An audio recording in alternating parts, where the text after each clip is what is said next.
ಕಾಂಗ್ರೆಸ್ನಲ್ಲಿ ಸೆಪ್ಟೆಂಬರ್ ಕ್ರಾಂತಿ ಶುರುವಾದ್ರೆ ಬಿಜೆಪಿಯಲ್ಲೂ ಬಿಜೆಪಿ ರಾಜ್ಯಾಧ್ಯಕ್ಷ ಬದಲಾವಣೆ ಫೈಟ್ ತಾರಕಕ್ಕೇರಿದೆ.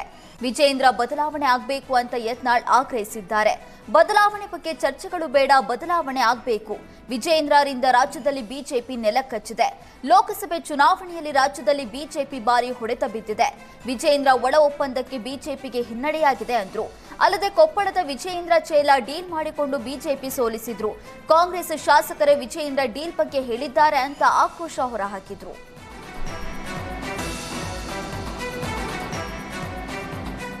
ಪವರ್ ಪಾಲಿಟಿಕ್ಸ್ ಮಧ್ಯೆ ಈಗ ಕೆಪಿಸಿಸಿ ಪಟ್ಟದ ಆಟಕ್ಕೆ ರಾಜಣ್ಣ ಹೊಸ ಬಾಣ ಬಿಟ್ಟಿದ್ದಾರೆ.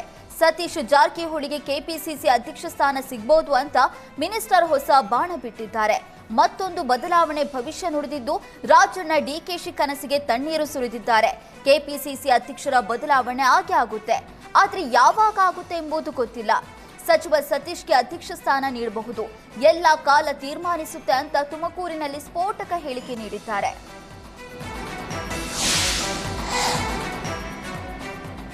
ಸೆಪ್ಟೆಂಬರ್ ಕ್ರಾಂತಿ ಮಾತು ಕಾಂಗ್ರೆಸ್ನಲ್ಲಿ ಸಂಚಲನ ಸೃಷ್ಟಿಸಿದೆ. ಕೆಲ ಗುಂಪುಗಳಿಂದ ಮುಖ್ಯಮಂತ್ರಿ ಆಗಬೇಕು ಎಂಬ ಪ್ರಯತ್ನ ನಡೀತಾ ಇದೆ ಅಂತ ಸಿಎಂ ಪುತ್ರ ಯತೀಂದ್ರ ಸಿದ್ದರಾಮಯ್ಯ ಸ್ಫೋಟಕ ಹೇಳಿಕೆ ಕೊಟ್ಟಿದ್ದಾರೆ. ಸಿಎಂ ಬದಲಾವಣೆ ಎಂದು ಊಹಾಪೋಹ ಹರಡಿಸುತ್ತಾರೆ. ಸಿದ್ದರಾಮಯ್ಯಗೆ ಹೈಕಮಾಂಡ್ ಮತ್ತು ಶಾಸಕರ ಬಲ ಇದೆ ಎಂದ ಯತೀಂದ್ರ 5 ವರ್ಷ ಸಿದ್ದರಾಮಯ್ಯನೇ ಸಿಎಂ ಆಗಿರ್ತಾರೆ ಎಂದರು. ಇನ್ನು ಯಾವ ಗುಂಪಿನಿಂದ ಪ್ರಯತ್ನ ಎಂಬುದು ರಾಜಣ್ಣಗೆ ಗೊತ್ತು. ಸಿಎಂ ಬದಲಾವಣೆ ಅನ್ನುವ ಮಾತನ್ನ ಹೈಕಮಾಂಡ್ ಹೇಳಿಲ್ಲ ಅಂದ್ರು. ಇನ್ನು ಡಿಕೆಶಿ ಸಿಎಂ ಎಂಬ ಸಣ್ಣ ಪುಟ್ಟ ಹೇಳಿಕೆಗಳು ಇದ್ದೇ ಇರುತ್ತೆ ಅಂತ ಪರೋಕ್ಷವಾಗಿ ಅಸಮಾಧಾನ ಹೊರಹಾಕಿದ್ರು.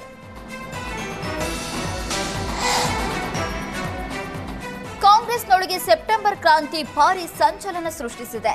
ಸಚಿವ ರಾಜಣ್ಣ ಸಿಡಿಸಿದ ಬಾಂಬ್ ಪವರ್ ಫೈಟ್ಗೆ ಟ್ವಿಸ್ಟ್ ಕೊಡ್ತಾ ಇದೆ. ಇದರ ಮಧ್ಯೆ ವಿಪಕ್ಷ ನಾಯಕ ಅಶೋಕ್ ಮತ್ತೊಂದು ಸ್ಫೋಟಕ ಹೇಳಿಕೆ ನೀಡಿದ್ದಾರೆ. ಮುಂಬರುವ ದಸರಾವನ್ನ ಸಿಎಂ ಸಿದ್ದರಾಮಯ್ಯ ಮಾಡುವುದಿಲ್ಲ, ದಸರಾ ಒಳಗೆ ಸಿಎಂ ಬದಲಾವಣೆ ಆಗ್ತಾರೆ ಎಂದಿದ್ದಾರೆ. ಸಿಎಂ ಬದಲಾವಣೆ ಆಗೇ ಆಗುತ್ತೆ, ಈಗಾಗಲೇ ಕುರ್ಚಿಗೆ ಕಚ್ಚಾಟ ನಡೀತಾ ಇದೆ, ಇದು ಕೇವಲ ಟ್ರೈಲರ್ ಅಷ್ಟೇ, ಮುಂದಿನ ದಿನಗಳಲ್ಲಿ ಪಿಕ್ಚರ್ ಬರುತ್ತೆ ಅಂತ ಮೈಸೂರಿನಲ್ಲಿ ಹೇಳಿದ್ರು. ಮೈಸೂರು ದಸರಾ ಉದ್ಘಾಟನೆಗೆ ಮುಹೂರ್ತ ಫಿಕ್ಸ್ ಆಗಿದೆ. ಸೆಪ್ಟೆಂಬರ್ 22ರಿಂದ ನಾಡ ಹಬ್ಬ ಆರಂಭವಾಗಲಿದೆ.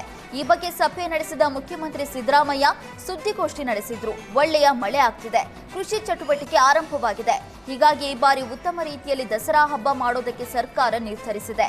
ಇನ್ನು 10 ಲಕ್ಷ ಜನ ದಸರಾಗೆ ಬರುವ ನಿರೀಕ್ಷೆ ಇದ್ದು ಜಿಲ್ಲಾಡಳಿತ ಎಲ್ಲ ಸಿದ್ಧತೆ ಮಾಡಿಕೊಳ್ಳಲಾಗಿದೆ ಅಂತ ಹೇಳಿದ್ರು.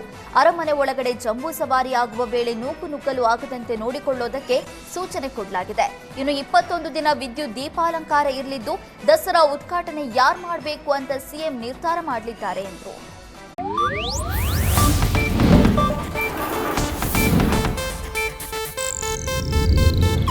ಇದು ಏಷ್ಯಾನೆಟ್ ನ್ಯೂಸ್ ನೆಟ್ವರ್ಕ್ ಪ್ರಸ್ತುತಿ.